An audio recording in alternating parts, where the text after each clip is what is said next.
Hello বন্ধুরা, তোমরা সবাই কেমন আছো?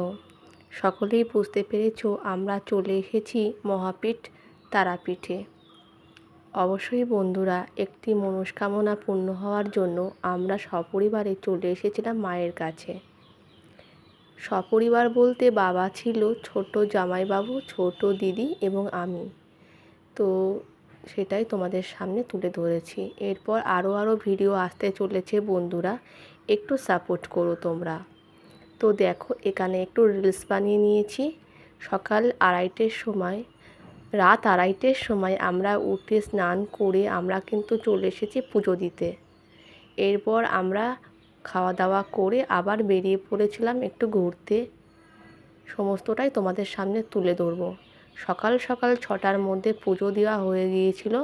ভোর 4:30 নাগাদ আমরা লাইনে দাঁড়িয়েছিলাম এবং মোটামুটি 5:30টার মধ্যে আমরা ঢুকে পুজো দিয়ে আমরা বেরিয়ে পড়েছিলাম। খুব বন্ধুরা আনন্দ হয়েছে দুটো দিন, সমস্তটাই তোমাদের সামনে তুলে ধরবো। তো কেমন লাগলো ব্লগটি অবশ্যই জানিও। লাইক করতে ভুলো না, চ্যানেলটি সাবস্ক্রাইবও করে দিও বন্ধুরা। আমি সময় পেলে তোমাদের সামনে সমস্ত ব্লগে শেয়ার করব। তোমরা একটু সাপোর্ট করো বন্ধুরা।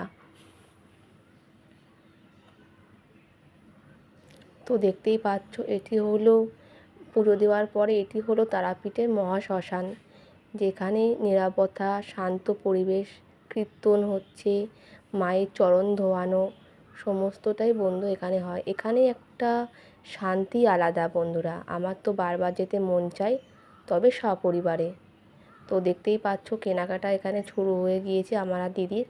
মনে হচ্ছিল যেন দোকান ধরেই কিনে নিয়ে আসি, তবে কিছুটা কেনাকাটা করেছি, তোমাদের সামনে শেয়ার করব। সাথে থেকো। ব্লগটি ভালো লাগলে একটু লাইক করতে ভুলো না, চ্যানেলটি সাবস্ক্রাইব করতে ভুলো না, বেল আইকনটিও প্রেস করে দিও।